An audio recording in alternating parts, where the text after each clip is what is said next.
Good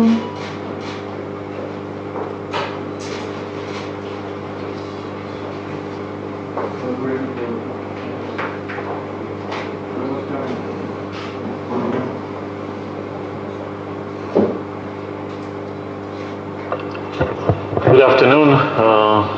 Bună ziua. I'm very glad to see so many distinguished representatives of media, and also I have pleasure and honor to be here today together with important delegation coming from Brussels, Director General for Neighborhood and Enlargement Policy, Mr. Danielsson, from the European Commission, and the Managing Director for Europe and Central Asia from the European External Action Service, Mr. Thomas Mayr-Harting. We both had meetings today with representatives of Moldovan authorities and other partners, and they are here also in order to express position of the European Union. Thank you, Peter. Yes, indeed, we have been here since yesterday evening and had very fruitful discussions with representatives of the government, with the President, and also with civil society and the business community. And we will, after this meeting, have meetings also with the extra-parliamentary opposition. I think we should see the context. The relations between EU and Moldova are rich. They are based on what is the most ambitious relation you can have with a partner country, namely an association agreement which is far-reaching for both sides in terms of commitments and also in terms of positive elements, encompassing issues relating to cooperation in research and development, student exchanges, issues relating to other forms of cooperation. There is a deep and comprehensive free trade agreement which opens up for a substantive economic relation between Moldova and the EU, and there is also the visa liberalization which has been very successful. So that is the basis for our discussions and dialogue we have had today, and our starting point is how we can further strengthen that relation between EU and Moldova. In that context, we also took the opportunity to indicate what we consider being issues that needs to be further worked on, where we have concerns. And they are in particular four. One is to underline, and we underline today, the importance of free and fair elections on the 24th of February in particular, but also more generally. And that includes a number of issues, international monitoring, ensure level playing field for the opposition, and the issue of registration as well. The second element is the importance of thorough, impartial, and comprehensive prosecution of the banking fraud that was exposed in 2014. That includes also the recovery of the misappropriated funds and bring all those responsible to justice, irrespective of any political affiliation and without further delay. So we discussed that issue. The third issue we discussed was the importance of a judiciary that is accountable, efficient, that is independent and impartial. And in that context, the importance of continuing the judicial reform that already have started here, but to move it substantially forward. And the fourth element we also underlined was the need to address the issue of corruption. This is important not only for the general society, it's essential for citizens, for the functioning of public administration, but also for the business climate. And all these discussions should be seen as what is the purpose of our relation. Purpose of our relation is better conditions for the citizens here in Moldova, to see to that the people here get out the full advantage of the relations and the integration with the EU.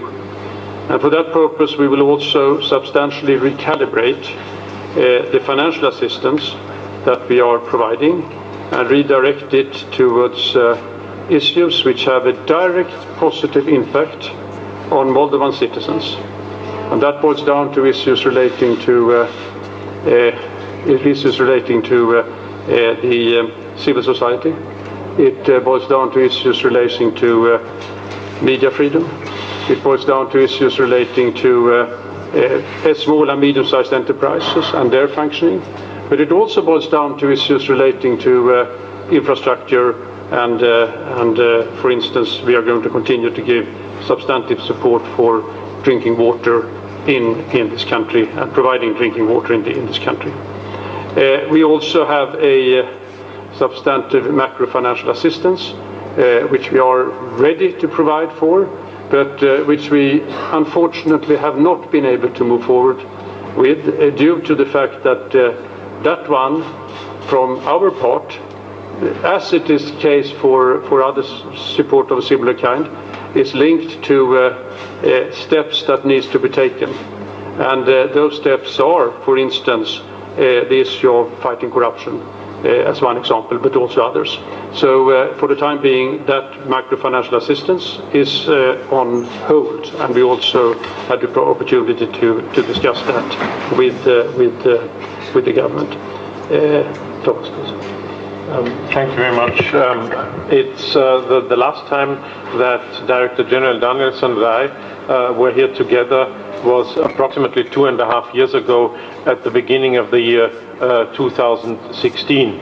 And we came as friends in a situation when the political situation in Moldova was complicated, and we agreed at the time on a roadmap. That is to say, the government presented a roadmap following our visit, which has been the basis for over a long time for our cooperation.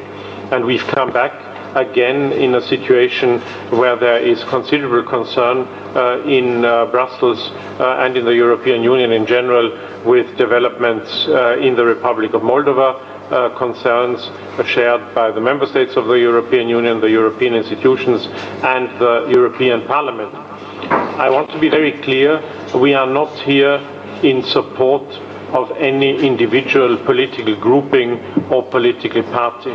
The European Union cooperates with the institutions of this country and respects the democratic choices of the population of the Republic of Moldova. I also find the terminology that you find here quite often of distinguishing between pro-Europeans and non-pro-Europeans an oversimplification. For us, it's not about self-definition, it's about what institutions, what representatives of the country do to move Moldova, the Republic of Moldova, forward on its path that we've signed up to together in the framework of the association agreement and the deep and comprehensive free trade agreement. And there's a lot that still remains to be done in this field, but it is also a cooperation that has provided considerable economic benefit already to the Republic of Moldova and has seen an increase in our bilateral economic relations. Director General Danielsson has already referred to a number of the concerns that we have and that we have voiced.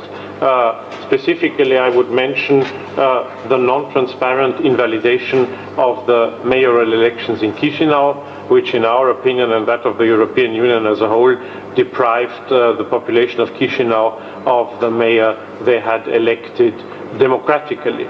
We are also concerned about what we perceive as pressure being exercised on the opposition, and in this context we are following closely the discussion surrounding the Open Dialogue Foundation. Director General Danielsson has already referred to the lack of results as we see it when it comes to dealing with the banking fraud, specifically with the issue of the prosecution of those responsible. And I do have to say that what has been done so far has happened primarily in trials or trial proceedings held behind closed doors, which in our opinion has also not been beneficial to transparency in this field. Director General also already referred to the new fiscal legislation adopted at the end of July. While the latest amendments by Parliament are a step in the right direction, I think we believe, and the International Monetary Fund believes, that more still needs to be done. And obviously we will follow very closely, because this was also the guidance we have received by the European Parliament and the Council and the Member States, the forthcoming parliamentary elections. You may be aware that international stakeholders have already made a number of important recommendations in this field, and you have already, Christian, referred to some of them, but these include in particular the need for appropriate international monitoring to be ensured, candidates to have non-biased coverage in the media and access to the media, opposition to face no difficulties when they register their candidates, including also in single mandate districts, campaign finance transparency rules that need to be followed, and also ensure that an appropriate number of polling stations is available, including for voters who wish to exercise their right to vote abroad. I think these are some of the things that we discussed today. I think in general terms, Christian, I can say we were satisfied with the meetings that we had. I think we were able to pass our messages. Our interlocutors understood that these are important and serious concerns for us in our relations with the country, and I think that everybody understood that we came in the spirit of a partner, of a country that has committed to core European values and orientations that we would like to see further put into practice. Thank you. Very much, dear friends. You saw and you have the press release that has been issued, but we have several minutes for questions. So, would like to ask?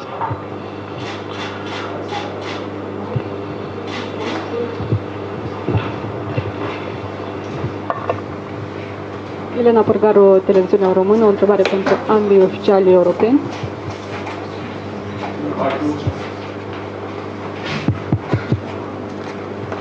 Elena Părgaru, Televiziunea Română. Stimați demnitari europeni, acum o săptămână Parlamentul de la Chișinău a aprobat legea bugetului de stat pentru anul 2019.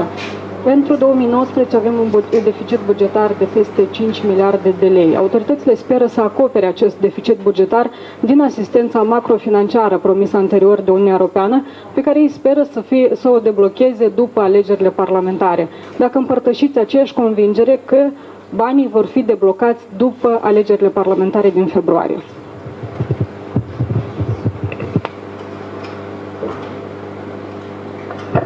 As I mentioned in my intervention, when it comes to macrofinancial assistance, such assistance is always linked to criteria. The disbursement of the first tranche, which is the one you mentioned, will be done once those criteria are met. So that is how we see it, and we're going to follow up the developments here in this country in order to address those issues that belong to those criteria. I would just add one point, because you referred to the elections. Obviously, the conduct of these elections will be an important criterion in this context, and this is not an evaluation that the European Union does on its own. We do that in that evaluation on the basis of the international monitoring that happens in this context, more specifically by the OSCE and ODIHR, which observe these elections. And it is not only in our experience the way the elections as such as such, but also the way the election result is then implemented. Next question. Mihaela Blanaru, televiziunea Prime, o întrebare pentru ambii oficiali europeni. Conform ultimelor sondaje, după ce Uniunea Europeană a anunțat sistarea finanțării, încrederea în Uniunea Europeană a scăzut de la 60 la sub 50%. În același timp, încrederea în guvern a crescut. Nu credeți că această decizie a Uniunii Europene a avut un impact negativ asupra cetățenilor?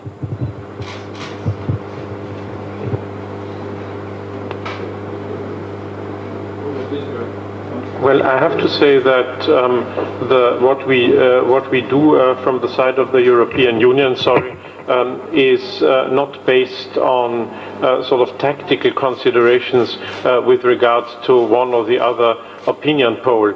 I think you will perhaps remember that in this country there was a long period when public opinion with regard to the European Union was extremely low because we were linked by public opinion to things that happened, bad things that happened in this country by people who at the time described themselves as pro-European.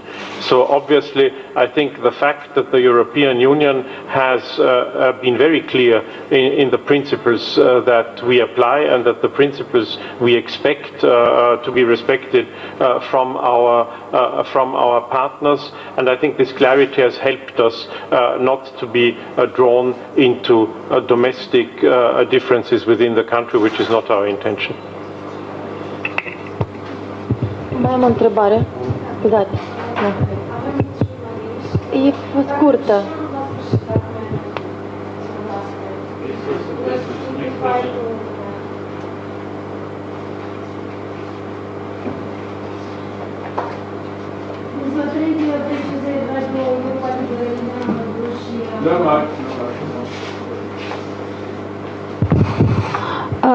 Vreau să vă solicit 3 precizări. Sunt de la Radio Europa Liberă, Liliana Barbaruș mă numesc.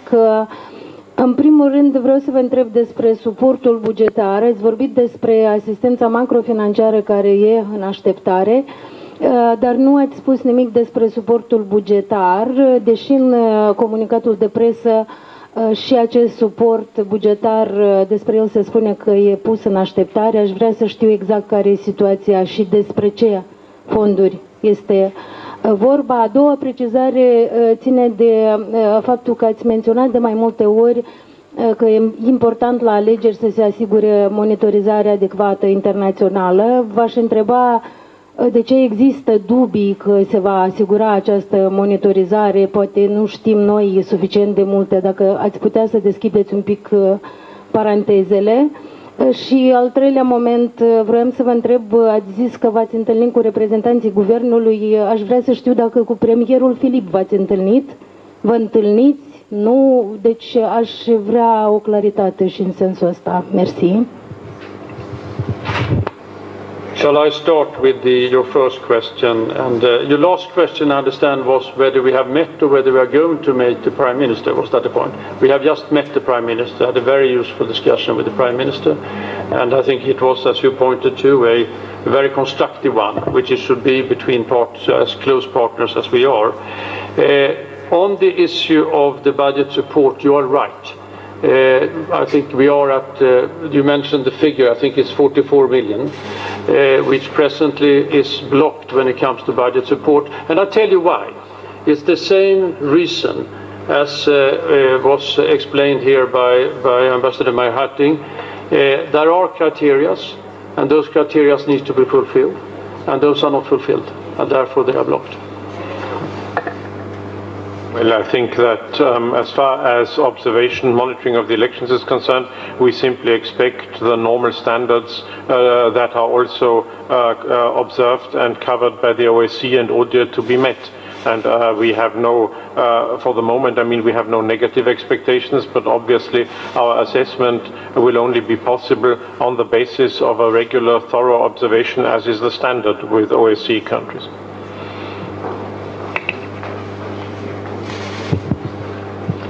Patricia Podoleanu de la ProTV.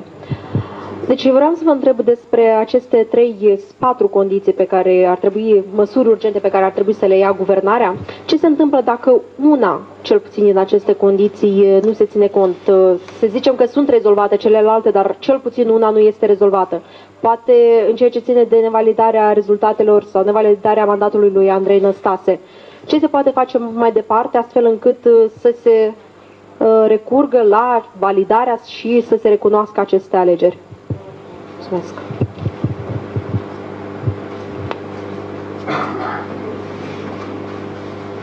Obviously, I think that these conditions that we voiced expressed very clear concerns that we had. It is up to the authorities of the country to decide what can be done on each of them, including on the situation in Chișinău, where for the moment, in our assessment, Chișinău is not governed by the mayor who was elected by the people.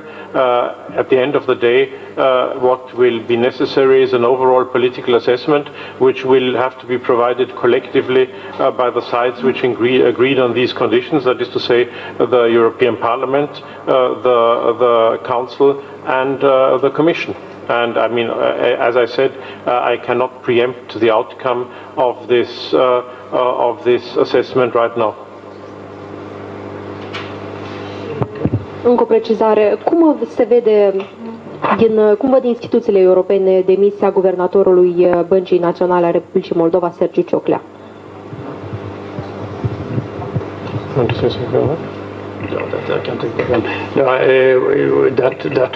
That happens. There are bank governors that are being taking up their post, and that are bank governments that leave their post, and we have no reasons to comment on that.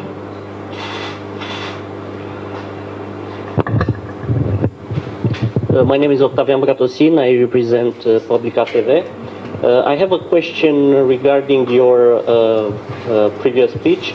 You mentioned earlier that you have a very good cooperation with the civil society, and you've mentioned the Open Dialogue Foundation.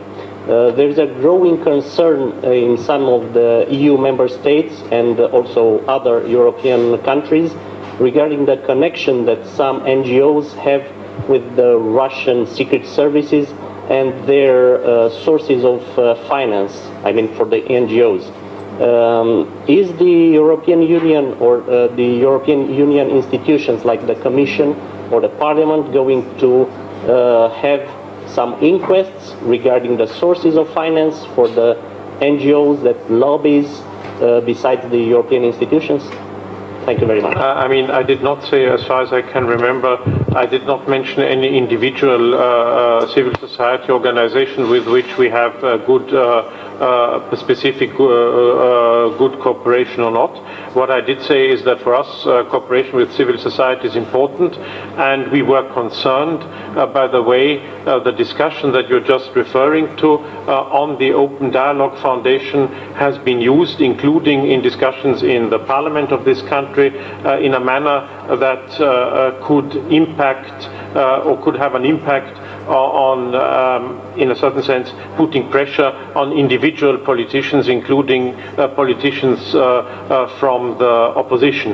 And I have to say, from what I understood, was the link that was made in that specific case was because two politicians from this country participated in an event in Brussels upon the invitation of two members of the European Parliament, who certainly cannot be suspect of any links with Russian or other interest in this context, and that was the specific concern that I referred to. I was not, I mean, obviously we are following closely in all efforts, I mean, as you know, all efforts coming from various places to influence elections in our countries, that's one thing, but including Russian influence that we have perceived in some cases.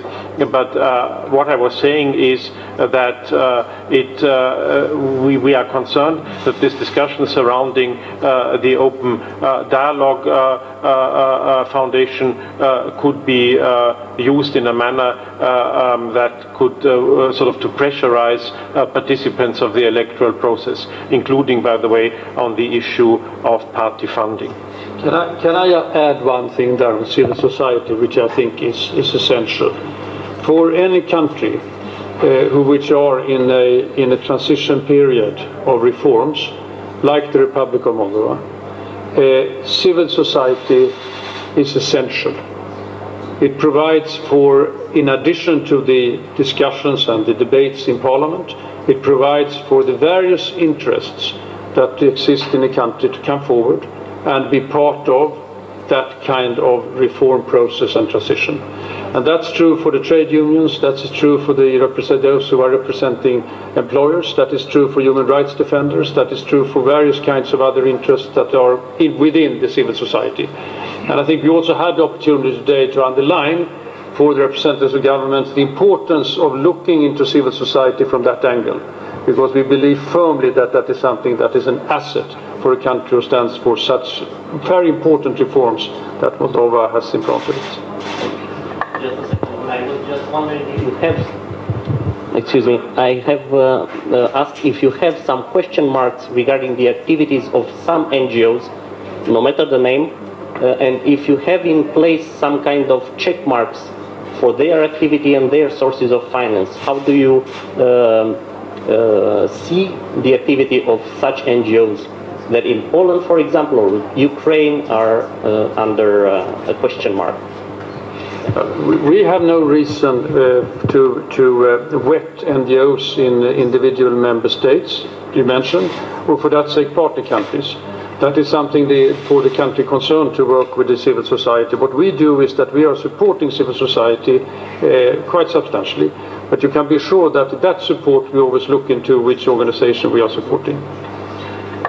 I think that exhausted our space, our time space for questions. So thank you very much for participation. We have press release and we have more information about the EU, Moldova relations and EU assistance to the Republic of Moldova. Thank you very much. Thanks a lot.